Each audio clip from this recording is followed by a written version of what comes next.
The 2026 season has not even begun, and far too many people have already anointed Mercedes as the team to beat for these regulations. Now, I am not one of them, not at all. I am still not buying the hype. The reason why I'm not buying the hype, let's get into it. Now, first of all, when we talk about Mercedes, let's remember the last time there was a power unit regulations change, where we moved on from the naturally aspirated V8s to the V6 turbo hybrids.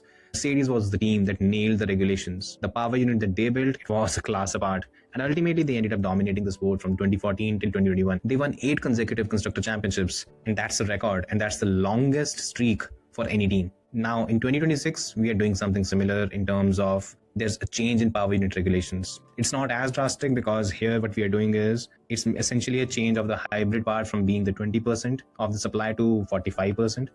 However, the reports suggest and the rumors suggest that Mercedes has once again seemingly got the lead when it comes to the power unit. Now, while it might have the edge when it comes to the power unit, there's a lot more that needs to happen. And that's where I think there are too many red flags. When I talk about Mercedes, first of all, the biggest red flag is this team is yet to build a benchmark chassis in the last 4 years. Okay, I understand. Ground effect era, Mercedes, they stumbled at the beginning. The zero side pod was a stupid concept. I'm sorry, Mike Elliott, I'm saying that, but it was a bad one. However, why was Mercedes not able to recover? 4 years is a long enough time. There are other teams that did. Williams, they also started with somewhat similar zero side pod concept. They recovered. McLaren was nowhere in 2022. They were 5th in the championship.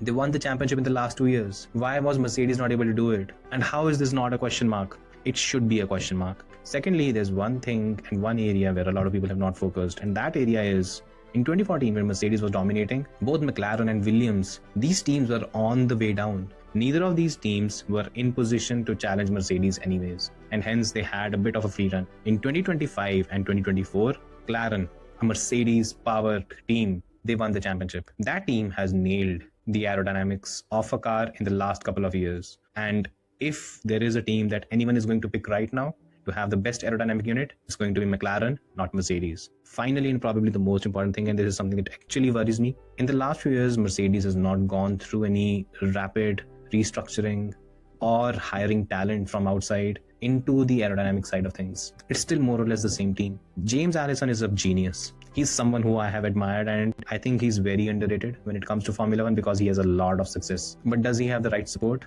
I'm not entirely sure. And looking at Mercedes spending the last few years not being entirely sure what the car was going to do during a race weekend, it does not fill me with confidence, even if they have the best power unit. It puts me in a position where I think maybe McLaren might be the team I might lean towards.